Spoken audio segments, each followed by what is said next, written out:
Programa É o Bicho. Apoio cultural JKG Rações Pet Shop.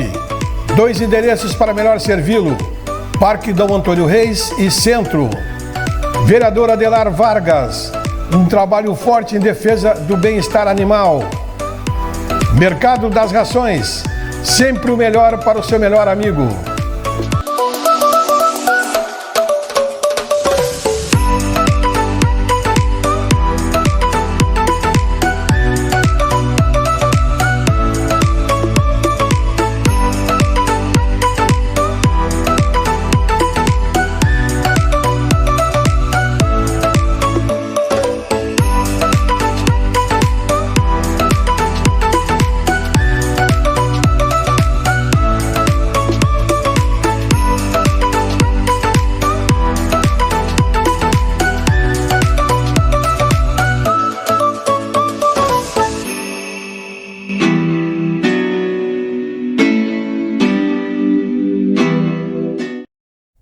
Estamos começando mais um programa É o Bicho, um programa que a gente procura trazer para vocês informações a respeito de cuidados, tratamentos especiais com os animais.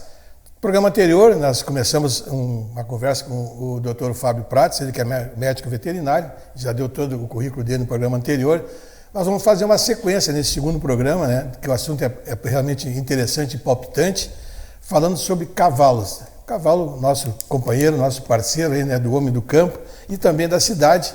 E acho que a gente conseguiu, no programa anterior, trazer uma ideia geral, muito pequena, né, porque é um universo fabuloso, o universo do cavalo. Foi colocado no programa anterior, se você nos acompanhou, que é uma indústria, né, muito maior do que a própria indústria automobilística hoje no Brasil, envolvendo valores que conseguem trazer emprego para muita gente, produção nas indústrias, né, farmacêuticas e de rações. Mas hoje, no programa de hoje, eu gostaria de conversar com o Dr. Fábio sobre prevenção.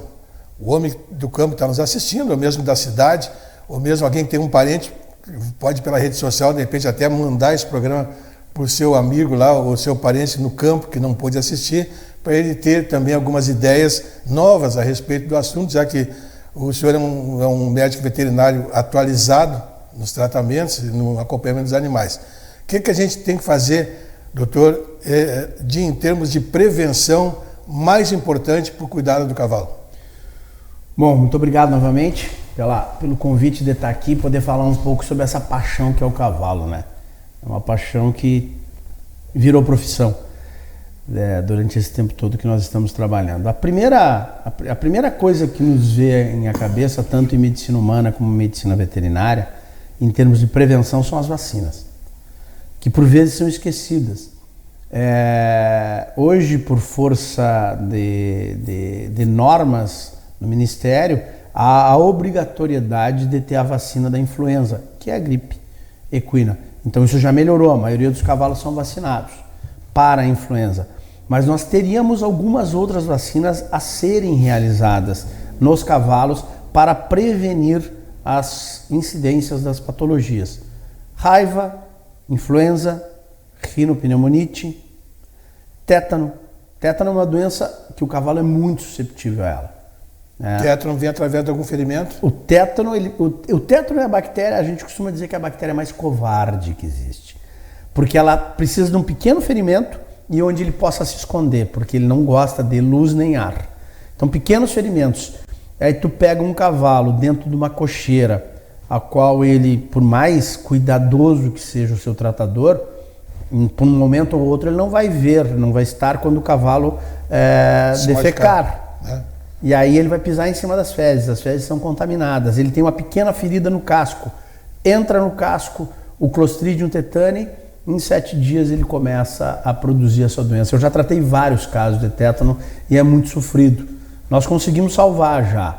O tratamento é longo, é dispendioso, é trabalhoso e o animal sofre muito. Vou dizer que, graças a Deus, a grande maioria nós conseguimos salvar dos animais acometidos por tétano. Mas não precisamos deixar chegar até esse ponto. Então, fazer a vacina para o tétano ela é muito barata. Então, fazer a vacina para o tétano, para a influenza, que é para a gripe, para a rinopneumonite, que é uma doença que causa aborto nas éguas, tu já começa a melhorar o teu processo de criação. Porque se tu pensar assim, ó, e eu faria mais uma vacina, que seria a vacina para adenite equina, que é o garrotilho, comum garrotilho, que agora nessa época do inverno os animais são acometidos, tem secreção nasal, aumento dos linfonodos, tem aqueles aumentos embaixo do queixo, ali da ganacha, o animal para de comer, o animal deixa de tomar água, perde peso. Se tu pensar que uma vacina do garrotilho, sei lá, vamos contar que esteja R$15 a dose, eu acho que não é isso. E um frasco do antibiótico tá R$50, é muito mais fácil tu prevenir. Alguns vão dizer que a vacina do garrotilho não é tão eficaz. Eu até concordo. A vacina para a adenite equina, popularmente conhecido como garrotilho, para ser mais eficaz, ela deve ser produzida das cepas que estão acometendo a sua propriedade. Então, como é que se faz? Tu coleta um material de um animal contaminado, manda para o laboratório produz a vacina exatamente para o que está acontecendo. É quase inviável, algumas propriedades conseguem fazer isso. Mas tu pegar uma boa vacina para a adenite equina e imunizar o teu rebanho, tu já vai diminuir o teu custo em antibióticos para tratamento, que tu vai ter que fazer, senão tu vai perder o animal violentamente. Então esta prevenção começaria basicamente pelo um bom programa vacinal. Qualquer veterinário de equinos faz essa carteira para vocês e monta esse protocolo. Então se começa na base da vacina. Partindo da vacina, nós vamos para vermifugação. A vermifugação, existe um protocolo que também veterinários que conhecem a área podem fazer para vocês. Qual é a maior incidência de erro dos leigos? Eles vão no balcão da farmácia e pegam o primeiro antiemíntico, o primeiro vermífugo que encontrarem. E às vezes eles mudam o nome, mas o princípio ativo continua o mesmo. E se continuar com esse princípio ativo no decorrer de um tempo, tu vai ter resistência. E ele não vai mais funcionar. Então tu tem que trocar o princípio ativo. Parece tão simples isso, mas isso requer estudo para a gente entender, para nós podermos entender quais os vermes que acometem, em quais estação do ano e quais animais podem tomar aquele vermífugo. Então tu faz um programa vacinal, tu faz um programa antihelmíntico com os princípios ativos mais indicados para cada estação, primavera, verão, outono, inverno, e começa a atacar. E aí tu começa a aumentar o teu período de uso, porque quando tu usas mal o vermífugo, tu acabas tendo que usá-lo mais frequentemente. Outro tema importante, quanto maior a concentração de animais, menor o teu espaço, maior a tua infestação. Então esse é um cuidado que tem que ter. Por exemplo, tu tem o teu animal solto num espaço menor com vários animais, o teu índice de vermifugação, teu período de desverminação tem que ser menor do que quando tu tens ele a campo, num campo grande, onde esses animais têm um vasto pastiçal para poderem estar interagindo um com o outro. Quanto maior a interação, maior a contaminação e maior a frequência de uso deste vermífugo. Então falamos de duas prevenções: vacina, que eu acredito ser básico, vermifugação, que é básico. Depois disso, como que nós conseguimos prevenir as patologias articulares? Animais com desvios angulares, animais tortos, com as mãos para fora, ou com valgos, ou com varos, carpiano, tarsiano, têm uma tendência maior, por pisarem errado, a desenvolverem patologias ortopédicas. Qual é a indicação? Levar um ferreiro e um veterinário de qualidade para observar os aprumos desses animais e começar as correções desses aprumos na mais tenra idade. Depois de um tempo desses ossos estarem formados, as epífises começarem a serem fechadas, tu não consegue mais trazer esse animal para posicionamento normal. Porém, quando ele é jovem, tu ainda com correção ortopédica e algumas correções cirúrgicas, em alguns casos mais extremos, tu consegue fazer com que esse animal pise normal no chão. E no momento que ele pisar normal no chão, ele vai diminuir o índice de patologias articulares num grau muito importante. Animais que pisam errado tendem a ter mais fraturas, a mais lesões de ligamentos, a mais lesões de tendões, a mais fragmentos osteocondrais, a mais osteites. Então, mais osteófitos marginais, principalmente no cavalo crioulo, que ocorre muito em posterior, no famoso esparavão ósseo. Então, esta é outra prevenção. Vai sair caro? Não. Vai sair muito mais barato do que perder um atleta que tu investiste. Vai sair muito mais barato do que uma cirurgia. Vai sair muito mais barato do que uma infiltração. Então, nós começamos com esses 3 tipos de prevenção. O 4º tipo de prevenção, evitar o sobrepeso. Na nossa clínica nós temos um volume enorme, graças a Deus, de radiologias que realizamos mensalmente. Ainda acho que terça ou quarta-feira nós procedemos à radiologia de um animal jovem, que com 1 ano de idade, e já tinha patologias articulares. Por quê? Sobrepeso. Então, outra prevenção, evitar o sobrepeso. Então, são pequenas ações que se tomam no começo da vida desses animais que, por mais que possam parecer dispendiosas num primeiro momento, elas se tornam econômicas num segundo momento, quando eu não tenho que intervir e esse atleta tem mais condições de levar a termo o seu maior rendimento. Então, pequenos atos nos rendem um futuro melhor e mais longevo para esses atletas de qualquer raça. Não precisam ser só atletas, pode ser um cavalo de campo. Isso nos leva a ter mais tempo esse animal sob uso com menor número de patologias. Depois disso, nós vamos ter que intervir de algumas outras formas que vão se tornar mais caras. E outra coisa que eu costumo dizer também, vamos talvez colocar como o 5º ponto. Se tu quiser economizar com o teu cavalo, economiza depois dele pronto. Nunca na fase de crescimento. Porque se tu economizar com ele agora, não der a suplementação necessária, não der a alimentação necessária enquanto ele está em crescimento, ele nunca vai atingir o ápice do crescimento. Depois que tu der tudo e no ápice do crescimento ele está pronto, tu pode parar de dar, porque o que ele garantiu até agora ele não vai perder. Mas se tu não der no começo, nessa curva ascendente, depois que ele estiver pronto, ele não consegue refazer o que ele perdeu. Então gaste no seu animal enquanto ele é jovem.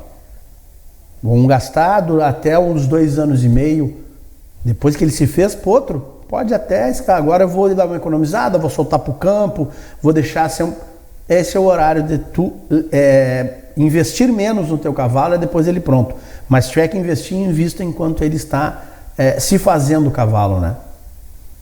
O senhor, agora, parênteses, descobri depois que o senhor falou porque que meu pai dizia quando eu estava resfriado que eu estava com garrotilho. saiu do cavalo. Então, esse termo eu não sabia, eu achava que era o termo que ele usava lá na fronteira, mas é daí que saiu o garrotilho. Então. Exatamente, garrotilho é causado por uma bactéria, tecnicamente chamada adenite equina, que causa patologia respiratória, secreção nasal, é muito ruim para o cavalo sofre bastante com isso. Então o Ademir, quando tiver com garrotilho, já sabe de onde é que saiu o termo do garrotilho. Mas doutor, agora voltando então a esse assunto que é muito interessante. Dentro desse quadro todo, o senhor daria alguma prioridade às vacinas ou todas elas têm o mesmo padrão de necessidade? Todas são necessárias e o custo é barato. Se tu comparar o comparativo de uma vacina para um antibiótico para tratamento, depois é barato. Ou, por exemplo, um aborto de uma égua a qual tu investiste, ou investiste pouco ou investiste muito, isso é outro fator interessante agora, num parênteses das coberturas dos cavalos, sim, né? O puro sangue inglês não permite nem inseminação artificial. Isso seria um outro assunto bem interessante para se fazer. O quarto de milha, o crioulo, permite transferência de embrião, inseminação artificial com semi-congelado, semi-fresco. O puro sangue inglês não permite. Só um parênteses. Isso sim, é um assunto interessante para a gente tocar noutra parte, explicar os porquês disso. Né? Mas até numa própria cobertura, que tu investiu muito ou pouco, tu fazer as 3 doses de vacina, 5º, 7º e 9º mês gestacional, para evitar o aborto. Então, o potro que tu investiu por uma vacina pode vir a termo e virar um grande campeão depois. Sim. Ou virar um cavalo de arreio que tu não vai precisar comprar. Então, eu quantifico a prevenção vacinal como imprescindível para uma boa criação, e não tem porque tu não fazer toda a cobertura. Ela é relativamente barata, não, ela é muito barata perto dos tratamentos ou da perda que tu vai ter com o animal com tétano, com aborto viral, com o animal com encefalomielite, que é uma doença que acomete o sistema encefálico, que o animal morre por causa disso. Então, as perdas pela não vacinação são muito maiores, e os custos de tratamento pela não vacinação são infinitamente maiores também. Então, a vacinação geral é indicada e o custo é barato.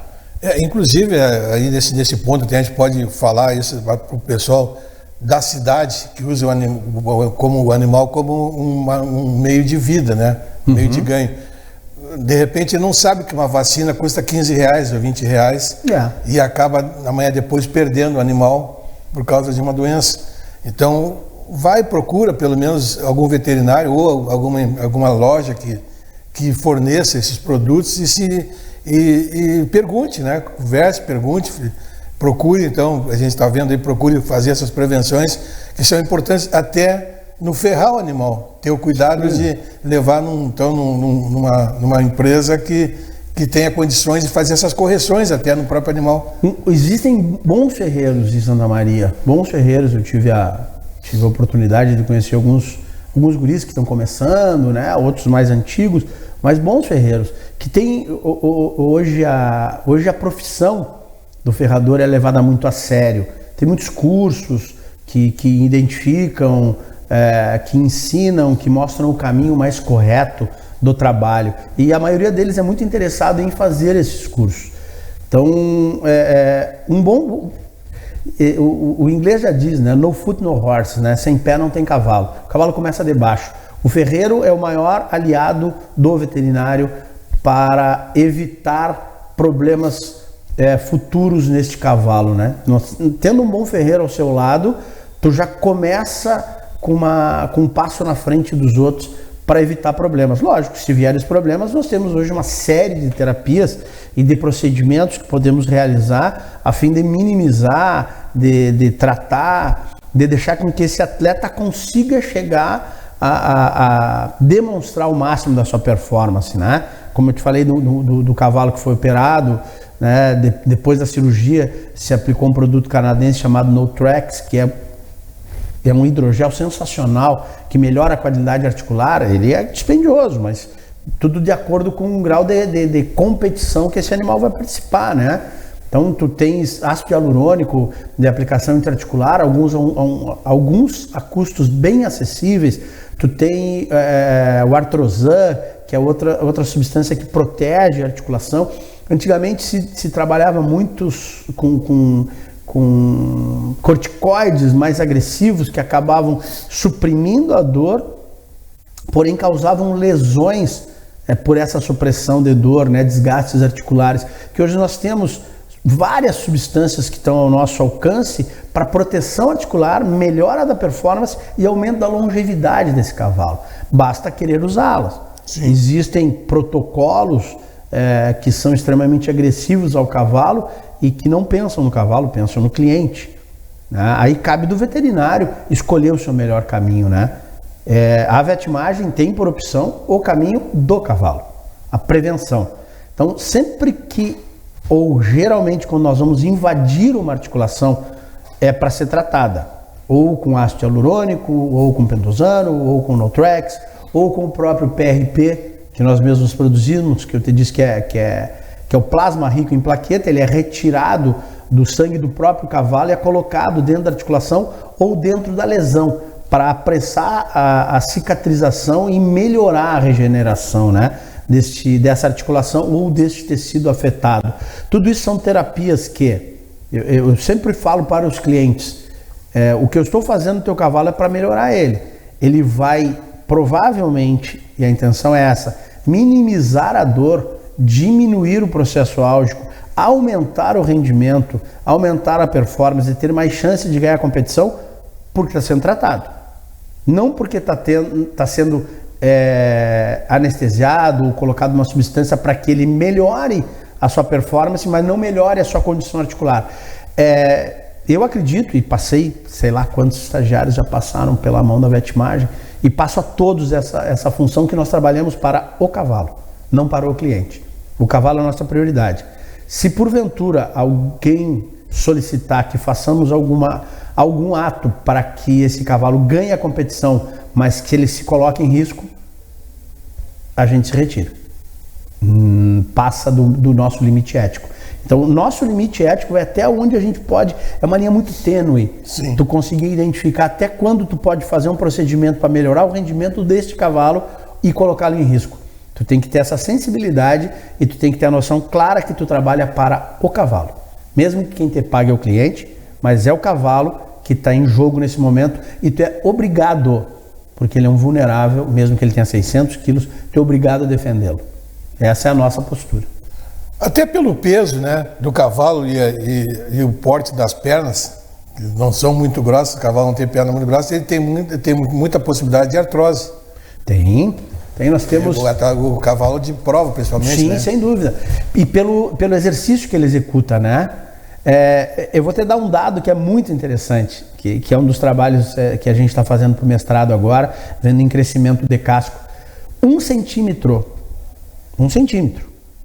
a mais no casco, aí a importância do ferreiro também, 1 centímetro a mais no casco são 50 quilos a mais que esse casco absorve.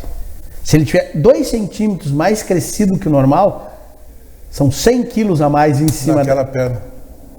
Então, são pequenos detalhes, e realmente o teste é um animal muito pesado, e o quão ele executa dos movimentos, o cavalo crioulo, nos movimentos de lateralidade, o cavalo de corrida em alta velocidade, em pistas duras ou mais macias, a hiperflexão dos membros que acontecem, estão sempre sendo submetidos a estresses violentíssimos. Então, eles têm que estar muito bem protegidos para que isso não aconteça, e aí voltamos à prevenção, né? Um exame clínico anterior às competições, uma boa radiologia, uma boa ecografia, diz, olha, está começando uma lesão, deixa 30 dias. Começou uma microlesão na intertársica distal, 30 dias. Vamos colocar um ácido hialurônico aqui para dentro, vamos melhorar essa condição. Mas não dá para parar. Então tudo bem, vamos ver se há possibilidade da gente competir assim sem botar em risco. Então a prevenção, voltamos ao começo da nossa conversa, sempre é a melhor saída. Quer dizer que então, se um ferreiro de repente errar meio centímetro numa ferradura, pode trazer um prejuízo enorme para o animal. Um casco menor que o outro, a distribuição vai ser distinta. Os talões, que são as partes de trás do casco, se eles não estiverem exatamente alinhados, tu vai receber uma pressão que deveria ser distribuída em todo o casco num lado só. Aí tu imagina o que era para receber um peso de 600 quilos, porque o cavalo de corrida, né, quando ele está executando o movimento, por vezes ele fica só com um membro no solo, 3 membros no ar. E tu imagina este membro recebendo 600 quilos, sendo mal distribuído. O grau de lesão que tu vai imputar desde o casco até as outras articulações que sobem até o cotovelo e o ombro, né? Ali a interfalangiana média, a metacarpofalangiana, o carpo, o cotovelo, tudo isso vai ser agredido por esse movimento de lateralidade ou medial, se ele estiver desbalançado, e cada articulação dessas vai sofrer um estresse diferente do que deveria sofrer, e fatalmente vai começar, como tu falaste em artrose, um processo de artrite, e essa artrite pode evoluir para uma artrose, e aí tu perder esse teu atleta para o futuro dele realmente como competidor, né? Doutor, entre os 3 animais, o de salto, o de corrida e o de rodeio, qual é o que é mais propenso a acidentes ou qualquer um pode... Cada um com as suas peculiaridades. Por exemplo, o cavalo crioulo de freio de ouro, ou de rodeio, a maior... eu tive vários estagiários que fizeram o estágio de conclusão, então esses levantamentos foram feitos, né? Hoje eu não trabalho mais com cavalo de salto, eu trabalhei em cavalo de salto quando eu trabalhei em São Paulo. Mas se sabe que o cavalo crioulo, né, de freio de ouro, tem mais propensão de lesões de posterior, por conta dos movimentos que ele faz em cima dos posteriores, de esbarrada, para entrar nos fenos, então, na mangueira. Então Então os posteriores são os mais acometidos e dentro das lesões posteriores a articulação do tarso, jarrete, cordilhão, como queiram chamar. Os cavalos de corrida muda para o anterior, porque o impacto da batida no solo na chegada quando ele está desenvolvendo a velocidade. E dentro das lesões de anteriores, nós temos o maior número de lesão no boleto, na metacarpo falangiana. Depois carpo, de fraturas, né? E depois as osteites e outros problemas. E no cavalo crioulo também a gente tem bastante problema de síndrome navicular, por conta de mau ferrageamento.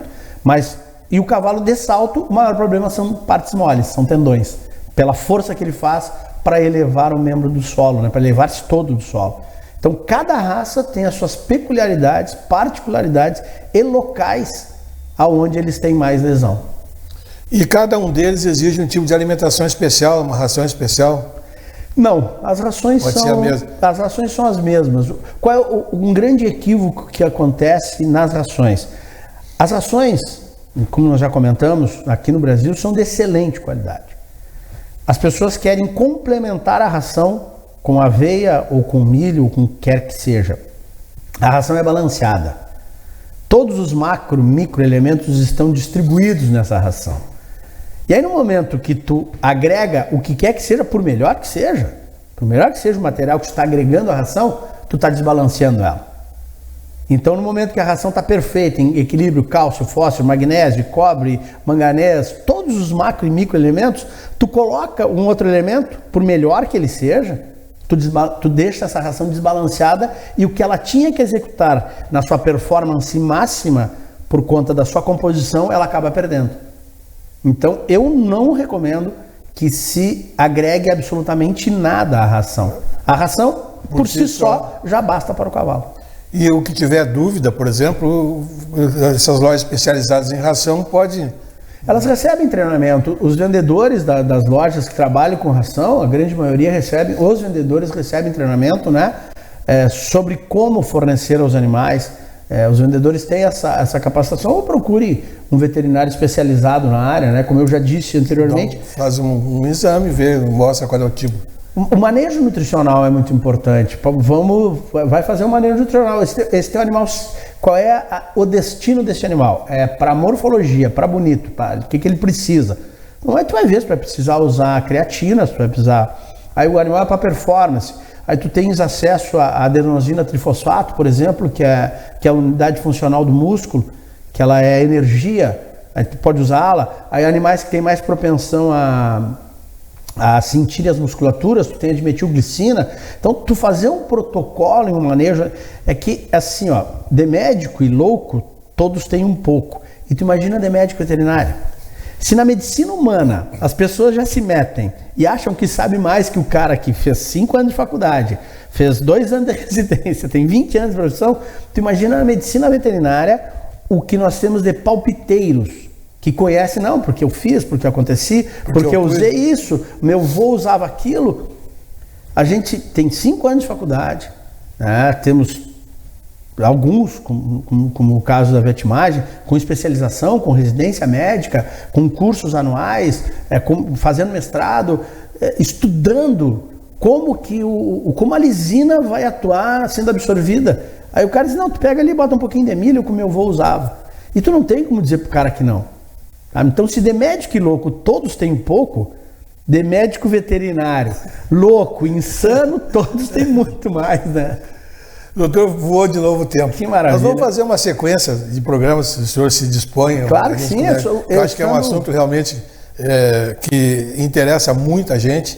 E nós temos visto pouco local de divulgação, de informação, né? Mas é mais de provas e coisas assim, se mostra exposição, o cavalo bonito, mas não se sabe o que vem por trás daquele animal ali, né? O trabalho todo que é desenvolvido ali. Então, o senhor é nosso convidado permanente aí, vamos encaixando na medida que a sua agenda puder para a gente continuar conversando. Sem dúvida, a agenda da Vetmagem é corrida, mas essa divulgação para melhorar, né, a vida do cavalo, que é o que realmente nos interessa, interessa a Vetmagem fazer sim, as agendas vão se montando e tu sabe, né, que só não tem tempo quem tem tempo sobrando. Os que trabalham mais são os que mais têm tempo. Sempre ajeita um tempinho. Sempre arruma um tempo. Perfeito. Tá? E volto a dizer que a Vetmagem está à disposição no nosso telefone de plantão, que é 559-9999-2674. Vai falar com o Andrei. O André é responsável por todos os agendamentos de consulta, ou quer tirar alguma dúvida, desde que seja eticamente possível responder, né? Porque tem muitas pessoas que querem uma consulta via telefone. Aí não tem como tu fazer sem olhar o animal. Claro. Mas dentro do que é eticamente possível, tanto as redes sociais... Pequenas dúvidas que surgem, né? Sem dúvida. Depois do próprio atendimento seu, de repente ficou alguma dúvida, ele pode entrar em contato. Sem dúvida. Ou a rede social, Vetmagem Sul, ou a minha própria rede pessoal, que é Fábio Prates. Nós estamos, sempre que possível, respondendo a todos os questionamentos dos nossos parceiros, clientes, amigos. E pode não ser tão amigo também, mas sendo em favor do cavalo, estamos junto. Legal, muito obrigado. Eu que agradeço. Até a próxima. Nós estamos indo embora, deixando um abraço a todos. Estamos de volta no próximo programa. Obrigado pela sua companhia.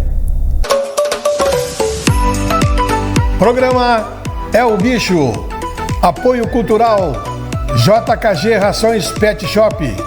2 endereços para melhor servi-lo: Parque Dom Antônio Reis e Centro. Vereador Adelar Vargas, um trabalho forte em defesa do bem-estar animal. Mercado das Rações, sempre o melhor para o seu melhor amigo.